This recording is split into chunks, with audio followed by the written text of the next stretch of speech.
মুরগির বাচ্চা ডিম থেকে ফুটেছে। এখন আপনি কি করবেন? কি করলে আপনার মুরগির বাচ্চাগুলো ভালো থাকবে, আপনার মুরগির বাচ্চাগুলো সুস্থ থাকবে এবং কি ডিম থেকে ফোটার পর আপনি প্রথমে কি খাবার দিবেন এটা অনেকেই জানেন না। কি করবেন? আজকের ভিডিওতে আলোচনা করব আপনার মুরগির বাচ্চা ডিম থেকে ফোটার পর আপনি কি করবেন, খাবার হিসাবে কি দিবেন এবং কি কি পরিচর্যা করবেন। আজকের ভিডিওটা খুবই গুরুত্বপূর্ণ আপনি যদি মুরগি পালন করে থাকেন। আসসালামু আলাইকুম বন্ধুরা, আমি ফাহিম আছি আপনাদের সাথে। নিয়ে এসেছি নতুন আরেকটি ভিডিও। আজকে আমার আলোচনার বিষয়বস্তু হচ্ছে মুরগির বাচ্চা ডিম থেকে ফোটার পর কি খাবার দেবেন এবং কি করবেন, কি করলে আপনারা ভালো একটা রেজাল্ট পাবেন। যারা স্বপ্নের কৃষি ইউটিউব চ্যানেলের নতুন দর্শক তারা স্বপ্নের কৃষি ইউটিউব চ্যানেলটি সাবস্ক্রাইব করে সাথেই থাকবেন। যারা ইতিমধ্যেই সাবস্ক্রাইব করেছেন তাদের প্রতি কৃতজ্ঞ। আপনি টেনে টেনে দেখলে একটু উপকৃত হবেন না, বৃথা সময় নষ্ট করবেন।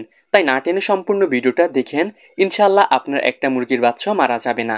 কারণ আপনি যদি প্রথম দিন ভালোভাবে মুরগির বাচ্চাকে যত্ন নিতে পারেন, পরবর্তীতে মুরগির বাচ্চাগুলো যতদিন বাঁচবে ভালো থাকবে, সুস্থ থাকবে।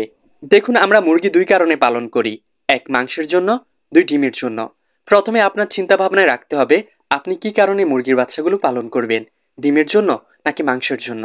মাংসের জন্য করলে আলাদা পালন পদ্ধতি আর ডিমের জন্য করলে আলাদা পালন পদ্ধতি। দেখুন, মুরগির বাচ্চা কিন্তু একদিনে ডিম থেকে ফোটে না। কিছু ডিম থেকে আগে বাচ্চা বের হয়ে যায়, কিছু ডিমের ভেতর থেকে যায়। তো যেই কাজটা করবেন, মুরগির বাচ্চা ডিম থেকে ফোটার পর মুরগির বাচ্চাকে আলাদা করবেন না মায়ের কাছ থেকে। আর আপনি যদি ইনকিউবেটরে রাখেন তাহলে ইনকিউবেটরের ভেতরে রেখে দেবেন যেন সবগুলো বাচ্চা ফুটে, সেই অপেক্ষা করবেন। মুরগির বাচ্চা ডিম থেকে ফোটার পর শরীরটা একটু ভিজে থাকে, চ্যাটচ্যাটে থাকে। তখন যদি আপনি মায়ের সাথে রাখেন তাহলে মায়ের যদি পাখার নিচে থাকে শরীরটা শুকিয়ে যায়। তেমনি আপনি যদি ইনকিউবেটরের মধ্যে রাখেন তাহলে আপনার মুরগির বাচ্চা সম্পূর্ণ শুকিয়ে যাবে, শরীর আর ভিজে থাকবে না। আমরা মুরগির বাচ্চা দুইভাবে ফুটিয়ে থাকি, একটা হচ্ছে কৃত্রিমভাবে, আরেকটা হচ্ছে প্রাকৃতিকভাবে। প্রাকৃতিকভাবে হচ্ছে কুচো মুরগির নিচে ডিম দিয়ে আমরা বাচ্চা ফুটিয়ে থাকি, আরেকটা হচ্ছে ইনকিউবেটরের ডিম দিয়ে আমরা বাচ্চা ফুটিয়ে থাকি। এখন কথা হলো, আপনি যদি ইনকিউবেটরের মাধ্যমে বাচ্চা ফুটান তাহলে সেটা কৃত্রিমভাবেই পালন করতে হবে, আপনি ব্রুডিংয়ের মাধ্যমে। আর অনেকে হচ্ছে কুচু মুরগির নিচে ডিম দিয়ে বাচ্চা ফুটায়, সেক্ষেত্রে আপনি দুইভাবে পালন করতে পারেন, এক কৃত্রিমভাবে আর একটা হচ্ছে প্রাকৃতিকভাবে। কৃত্রিমভাবে হচ্ছে আপনি আলাদা ব্রুডিং করে বাচ্চা পালন করবেন, আর প্রাকৃতিকভাবে হচ্ছে মায়ের সাথে বাচ্চা রেখে পালন করতে পারেন। দুইটা দুই ধরনের সুবিধা। আপনি যদি মায়ের সাথে মুরগির বাচ্চা রেখে পালন করেন তাহলে আপনার হচ্ছে কিছু ওষুধ খরচ বেঁচে যাবে এবং কি বিদ্যুৎ খরচ বেঁচে যাবে। আর আপনি যদি আলাদাভাবে ব্রুডিং করে বাচ্চা পালন করেন তাহলে আপনার যে মুরগিটা কুচে আসে সেই মুরগিটা কুচো বেশি দিন থাকবে না, সেই মুরগিটা আবার খুব দ্রুত ডিম দেওয়া শুরু করবে। আমি মা মুরগিটার কথা বলছি, যেই মুরগিটা নিচে ডিম দিয়ে আপনি বাচ্চা ফুটিয়েছেন। আপনি যদি কৃত্রিমভাবে পালন করেন তাহলে হচ্ছে লাইটের আলো দিতে হবে, কারণ মুরগির বাচ্চা শরীরে কোনো পাখা থাকে না, তাই সে তাপ ধরে রাখতে পারে না, তার শরীরে তাপ নিয়ন্ত্রণ হারিয়ে ফেলে। তাই আপনি লাল লাইটের মাধ্যমে তাপ দিয়ে তার শরীর গরম রাখতে হবে। পর্যাপ্ত সঠিকভাবে তাপ দিলে আপনার মুরগির বাচ্চা ভালো থাকবে, সুস্থ থাকবে। আর ভুল পদ্ধতিতে তাপ দিলে আপনার মুরগির বাচ্চা সমস্যাও হতে পারে। আর যদি আপনারা বাচ্চা মুরগিকে প্রাকৃতিকভাবে পালন করতে চান, মানে পালন করেন মা মুরগিটার সাথে রেখে, তাহলে আপনি আলাদাভাবে তাপ দিতে হবে না। যে কারণ মা মুরগিটা দেখতে পাবেন পাখার নিচে বাচ্চা মুরগিকে ভরে রাখে, তখন আর বাচ্চা মুরগিটা শরীরের তাপ নিয়ন্ত্রণ হারিয়ে ফেলে না এবং কি ভালো থাকে, সুস্থ থাকে। তাই আলাদা এক্সট্রা কোনো তাপ দিতে হয় না যদি আপনি প্রাকৃতিকভাবে পালন করেন। এই তাপটা আমরা দুইটি কারণে দিয়ে থাকি। মুরগির বাচ্চা ছোট, তার শরীরে তাপ নিয়ন্ত্রণ করতে পারে না কারণ তার শরীরে পশম নেই। আরেকটি কারণে দিয়ে রাখি, যেটা হচ্ছে মুরগির ডিমের কুসুম শুকানোর জন্য, নাভি শুকানোর জন্য। মুরগি যখন বাচ্চা ডিমের ভেতরে থাকে তখন সে ডিমের হলুদ অংশটা খেয়ে বেঁচে থাকে। যখন পৃথিবীতে আসে অনেক মুরগির বাচ্চার পেটের ভেতর ওই কুসুমটা থেকে থাকে। তখন আপনি যদি তাপ দেন তাহলে ওই কুসুমটা শুকিয়ে যায় এবং কি আপনার ডিমের কুসুমটা আর পেটের ভেতর থাকে না, নাভি ইনফেকশন হয় না, মুরগির বাচ্চা নাভিটা শুকিয়ে যায়। তাই আপনি যদি মায়ের সাথে রেখে মুরগির বাচ্চা পালন করেন তাহলে এক্সট্রা কোনো তাপের প্রয়োজন নেই, কারণ মা মুরগিটাই তাপ দেবে। আর এক্সট্রা যদি আলাদা করে মুরগির বাচ্চা পালন করেন তাহলে অবশ্যই তাপ দিতেই হবে। এখন হয়তো আপনার প্রশ্ন থাকতে পারে কতটুকু তাপ দিব, কি দিব। এই তাপ বিষয়ে ইউটিউবে ভিডিওর অভাব নেই, আপনি চাইলে সেগুলো দেখতে পারেন বা আমার আইডিতে ঘুরলে আপনি দেখতে পাবেন এই তাপ বিষয়ে অনেকগুলো আমার ভিডিও আছে। এখন আমি যে কথাগুলো বলবো এই কথাগুলো খুবই গুরুত্বপূর্ণ, মন দিয়ে শুনুন।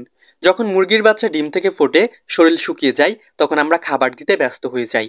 কখনোই মুরগির বাচ্চাকে আগে খাবার দেবেন না, আগে দিবেন পানি।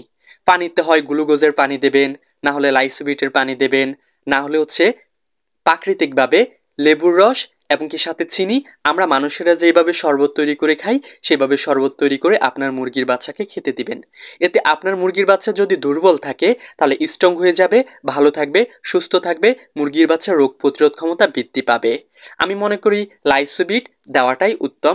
যদি লাইসোবিট না থাকে তাহলে লেবুর রস দেবেন শরবত তৈরি করে, আমরা মানুষেরা যেভাবে শরবত তৈরি করে খাই। এই শরবতের পানি বা লাইসোবিটের পানি আপনি কমপক্ষে 12 ঘন্টা সামনে রাখবেন। এখন আপনি বলতে পারেন খাবার না দিলে হয়তো আমার মুরগির বাচ্চাগুলো বাঁচবে না, আপনার একটা মুরগির বাচ্চাও মারা যাবে না, আরও আপনি উপকৃত হবেন। কি কি উপকৃত হবেন একটু পরে বলছি। মুরগির বাচ্চা যখন ডিম থেকে ফোটে তখন সে 48 ঘন্টার খাবার পেটে করে নিয়ে আসে। কিভাবে আনে আপনার হয়তো প্রশ্নটা থাকতে পারে। মুরগির বাচ্চা যখন ডিমের ভেতর থাকে, কুসুমটা খেয়ে যেহেতু বেঁচে থাকে, মুরগির বাচ্চা পৃথিবীতে আসার পর ওই পেটের ভেতর কুসুমটা থেকে যায়। এখন মুরগির বাচ্চা সবচেয়ে বেশি মারা যায় এই কুসুম ইনফেকশনের জন্য। মুরগির বাচ্চা যদি ওই পেটের ভেতর কুসুমটাই থেকে যায় তাহলে ওই কুসুমটা পুছে পেটে গ্যাস হয়ে একটা সময় মুরগির বাচ্চা মারা যায়। যখন আপনার মুরগির বাচ্চার বয়স 10 দিন, 12 দিন, 15 দিন, 30 দিন পর্যন্ত ওই কুসুমটা যদি পেটের ভেতর থেকে যায় একটু পরিমাণ, তাহলে আপনার মুরগির বাচ্চাটা মারা যাবে। এটা অনেকেই জানে না, মুরগির বাচ্চা সবচেয়ে বেশি মারা যায় এই কুসুম নাভি ইনফেকশনের জন্য। যদি আপনি 12 ঘন্টা বা 16 ঘন্টা আপনার মুরগির বাচ্চাকে খাবার না দেন তাহলে মুরগির বাচ্চা ওই খাবার খেয়ে বেঁচে থাকবে। কিন্তু পানি অবশ্যই দিতে হবে, সামনে লাইসোবিট বা লেবুর রসের পানি দিতেই হবে। খাবার কমপক্ষে 12 ঘন্টা বা 16 ঘন্টা দিবেন না। এরপরে যখন খাবার দেওয়ার সময় হবে আপনার মুরগির বাচ্চাকে কি খাবার দেবেন। অনেকে দেশি মুরগি পালন করে প্রথমে খুদ, ধান, চাল এগুলো দিয়ে দেয়। এই ভুলটা করবেন না। আপনি সোনালি গুঁড়ো ফিডটা দেবেন। এটাতে কি হবে, মুরগির বাচ্চার গ্রোথ হরমোনটা বৃদ্ধি পাবে। আপনি যদি ব্রয়লার না পালন করে যে জাতেরই মুরগি পালন করেন প্রথমে সোনালি গুঁড়ো ফিডটা দেবেন। এতে মুরগির বাচ্চার গ্রোথ হরমোনটা বৃদ্ধি পাবে, আপনার মুরগির বাচ্চা ভালো থাকবে, সুস্থ থাকবে, খুব দ্রুত বড় হবে, আপনার মুরগির বাচ্চার মৃত্যুর হার থাকবে না। প্রয়োজনীয় যে পুষ্টি গুণাগুণ প্রয়োজন সেই প্রয়োজনীয় পুষ্টি গুণাগুণটা এই ফিডে আছে। আপনার মুরগির বাচ্চা ভালো থাকবে, সুস্থ থাকবে। আপনি কখন গিয়ে খাবারটা চেঞ্জ করবেন, মানে এই ফিডটা খাওয়ানো বন্ধ করবেন। আপনি যদি দেশি মুরগি পালন করেন, ফার্মি মুরগি পালন করেন, অন্যান্য জাতের মুরগি পালন করেন, তখন মুরগির বাচ্চার বয়স যখন 35 দিন হয়ে যাবে তখন গিয়ে আস্তে আস্তে খাবারের সাথে ওই ধান, চাল, ভাত অ্যাডজাস্ট করতে পারেন। কিন্তু কমপক্ষে 1 থেকে 35 দিন পর্যন্ত আপনি এই ফিডটা চালিয়ে যাবেন, ভালো একটা রেজাল্ট পাবেন। বন্ধুরা, আপনারা যদি প্রাকৃতিকভাবে মায়ের সাথে মুরগির বাচ্চা রেখে পালন করেন তাহলে কিছু ওষুধের প্রয়োজন হবে না, কিন্তু এক্সট্রা ব্রুডিং করে পালন করলে কিছু ওষুধের প্রয়োজন হবে। কিন্তু আপনি যদি আপনার মুরগির বাচ্চাকে ভালো রাখতে চান তাহলে মায়ের সাথে পালন করলেও ওই ওষুধগুলো প্রয়োগ করতে পারেন। এই ভিডিওর পিন্ড কমেন্টে আমি একটা ভিডিও লিংক দেব, আপনারা ওই ভিডিওটা দেখবেন। মুরগির 1 থেকে 20 দিন পর্যন্ত ওষুধ তালিকা সমূহ এবং কি 1 থেকে 20 দিন পর্যন্ত আপনারা কি কি করবেন, কি করলে আপনাদের মুরগির বাচ্চাগুলো ভালো থাকবে, কি কি ওষুধ কখন প্রয়োগ করবেন, তাহলে আপনারা ওই ভিডিওটা দেখলে খুবই উপকৃত হবেন। 1 থেকে 20 দিন পর্যন্ত যদি আপনারা ভালোভাবে আপনাদের মুরগিকে গড়ে তুলতে পারেন বাকিটা সময় আর সমস্যা হবে না, আপনাদের একটা মুরগির বাচ্চা মারা যাবে না, সুস্থ থাকবে, ভালো থাকবে এবং কি আপনারা উপকৃত হবেন। এতক্ষণ আপনাদের সাথে ছিলাম আমি মোহাম্মদ ফাহিম হুসাইন। আল্লাহ হাফেজ, আসসালামু আলাইকুম।